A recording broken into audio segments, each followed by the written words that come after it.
Come on, man. Don't do that. That's our crane. Sir, that's not the war in Ukraine. You're watching a video game streamer. That's one knockout for me. Alexa, pick up.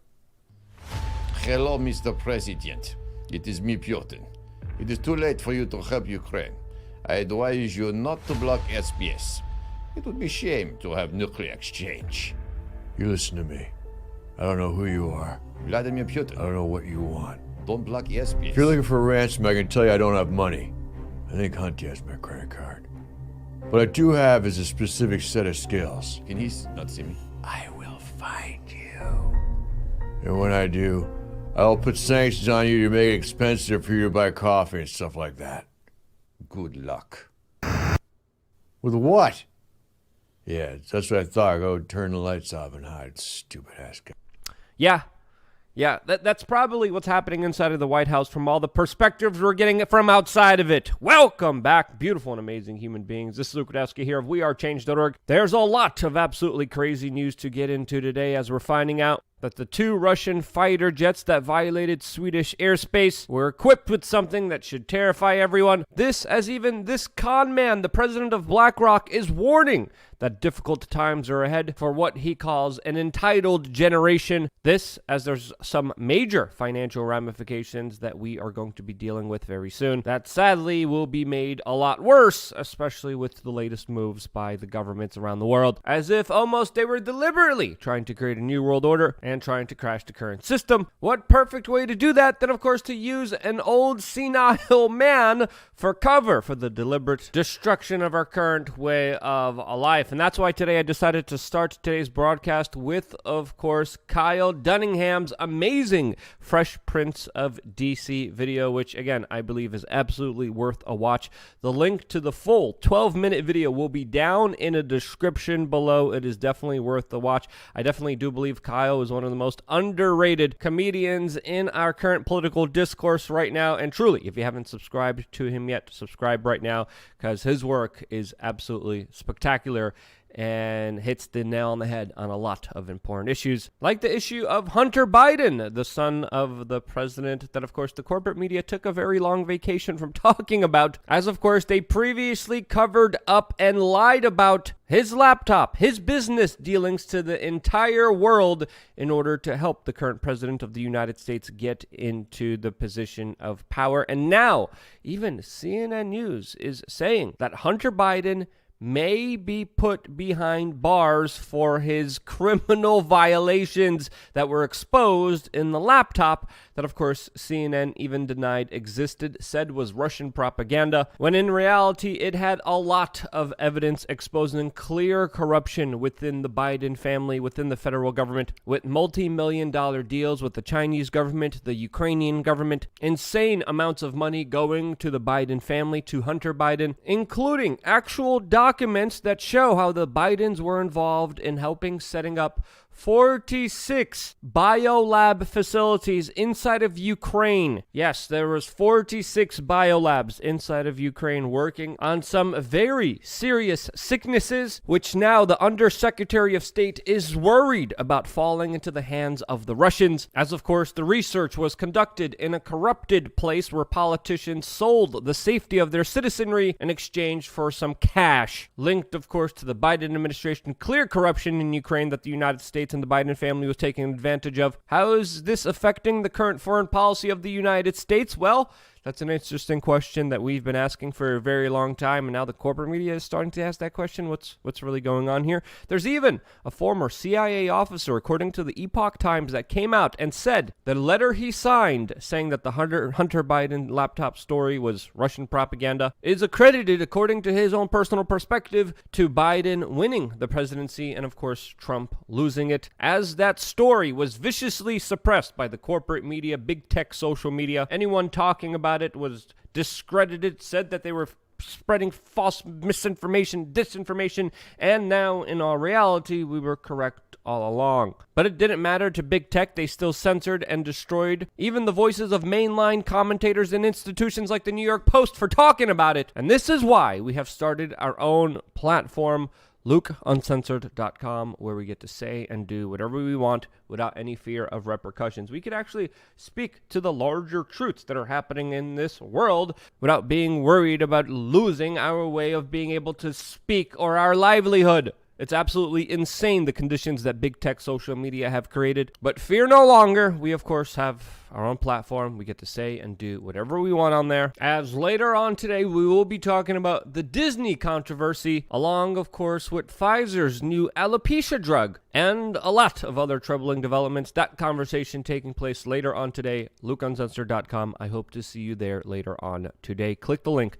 down in the description below to find out more. Now, in yesterday's YouTube video, we talked about the possibility of peace in Ukraine, as there has been some major headway with the Ukrainian and Russian government coming together and conceding on some very important major points. We also warned at the same time that there's other escalations and preparedness efforts being made that do undermine this concept of peace in Ukraine, and sadly, there's a lot more of them to report to you, as even though there's a lot of essentially agreed terms that have been agreed upon, we are still seeing a major mobilization of the Russian military forces moving across Russia, going to, of course, Ukraine. Those latest troop movements have been documented with photos and videos that have been coming out that I have been able to verify. There's also the latest comments from the President of the United States that definitely do not help the current situation. The President made a lot of offhanded, unprofessional remarks, has even told American troops they'll be fighting in Ukraine, talked about the potential use of biological weapons by the United States in Ukraine, and was even talking about how Poland has been training Ukrainian soldiers inside of their country with the help of the United States, which essentially paints a big target on Poland. Now the Pentagon has admitted what Joe Biden has accidentally brought up to the rest of the world, and that they are, quote, liaisoning with Ukrainian forces in Poland and handing them weapons. Along with this news, we're also finding out that the United States will be sending an additional 100, quote, Switchblade drones to Ukraine in order to deal with some of the hardware that the Russians are moving inside of that country. As Fortune has even written a very interesting article that's titled, AI drones used in Ukraine war raise fears of killer robots wreaking havoc across future battlefields, bringing up some very interesting pointers and concerns, as of course the Ukrainians clearly have been doing a lot better in the battle against Russia, mainly because of the technology provided to them by the United States and the West. This, as we have been reporting, massive troop buildup on the Russian border by the West and NATO, as they're going to be now conducting a, quote, very powerful show of force military exercise right on Russia's border, which of course is going to escalate the situation. This, as today we are finding out that 4 Russian fighter jets that recently violated Swedish airspace were, quote, equipped with nuclear bombs with the aim of scaring Stockholm. This, according to the Daily Mail, wouldn't surprise me if this was actually true. We reported on this violation of airspace by the Russian fighter jets. Again, a violation of a country's airspace is a very serious move.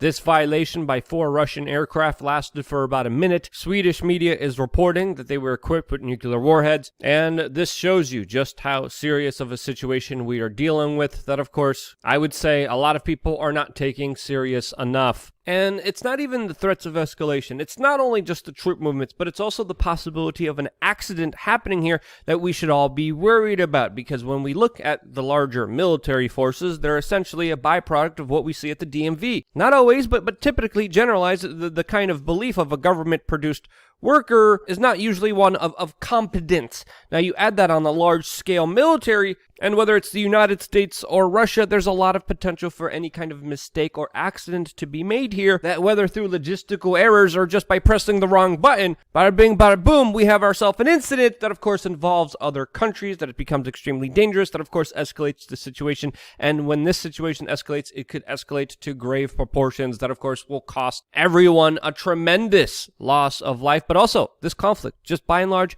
has already cost the people of the world a tremendous amount financially, as of course energy prices have skyrocketed, along with it not just the price of transportation, the price of food, the price of rent, the price of everything's going up because of this conflict, because of the sanctions, because of the larger questioning of the US petrodollar. This, as today, Poland just ended Russian oil imports. Germany is warning to end their imports of Russian gas. This as Germany is literally scrambling and trying to ration gas and energy after, of course, refusing to make payments to Russia in rubles. As, of course, now Russia will only accept ruble payments, not US dollar payments, for their energy to, quote, countries that they deem hostile towards them. Germany has, of course, supported the Ukrainian military and have armed them with their latest technological advancements. There's also the larger speculation that there's going to be attacks on U.S. energy systems, and whether done by external or internal forces, I think it's safe to say that this is something that we should be looking at, as, of course, last year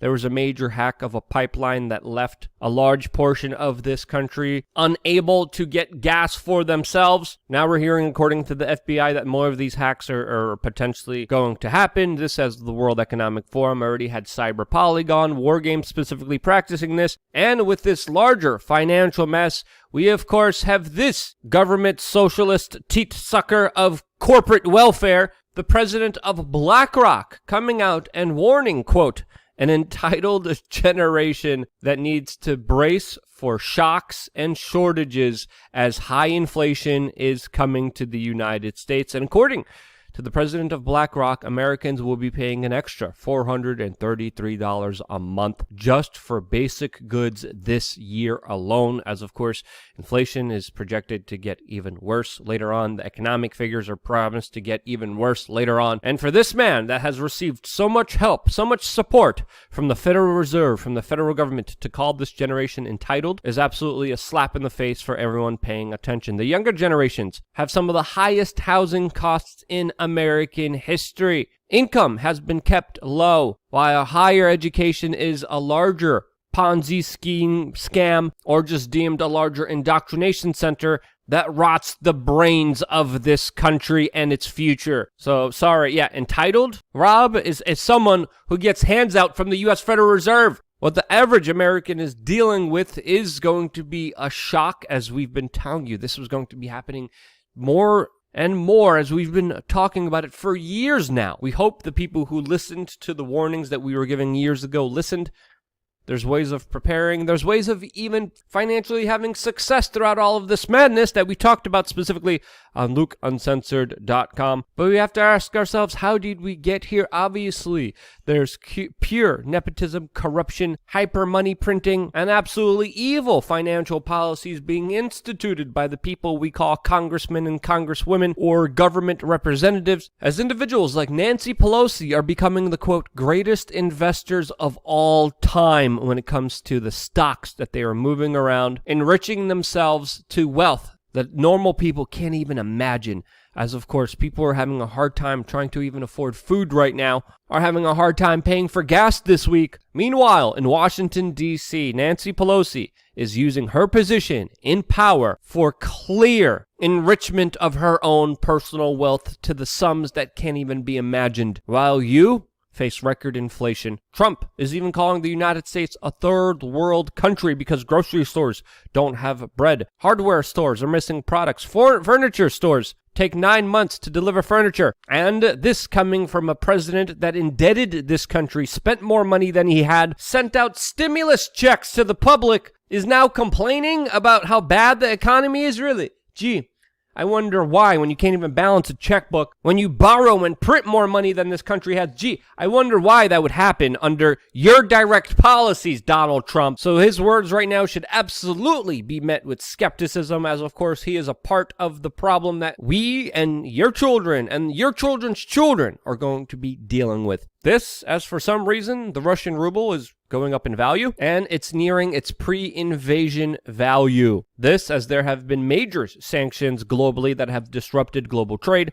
and created a worse-off financial situation for everyone. This, as the United States is just now announcing they're going to be giving an additional $500 million in budgetary aid to Ukraine. All of this as Saudi Arabian state-run media is running the headline that America is, quote, dismantling the pillars of its own empire. And I would have to say that is Absolutely true. Whether you think it's deliberate or not, it's happening. I think it's deliberate. I talk about that. I'm going to be talking about that on lukeuncensored.com later on today. I hope you join us for this conversation. If you thought I did an okay job explaining this very complex situation in a way that made you understand it better, share this video with your friends, family members, random strangers. I don't care who it is. The fact that you share these videos means that we are still alive as independent media, and we wouldn't be if it wasn't for you. There's another video about this topic that you could watch right here. Click on it right now. I wouldn't be here if it wasn't for you, and this is why. I love you guys. Stay tuned for more here on wearechange.org.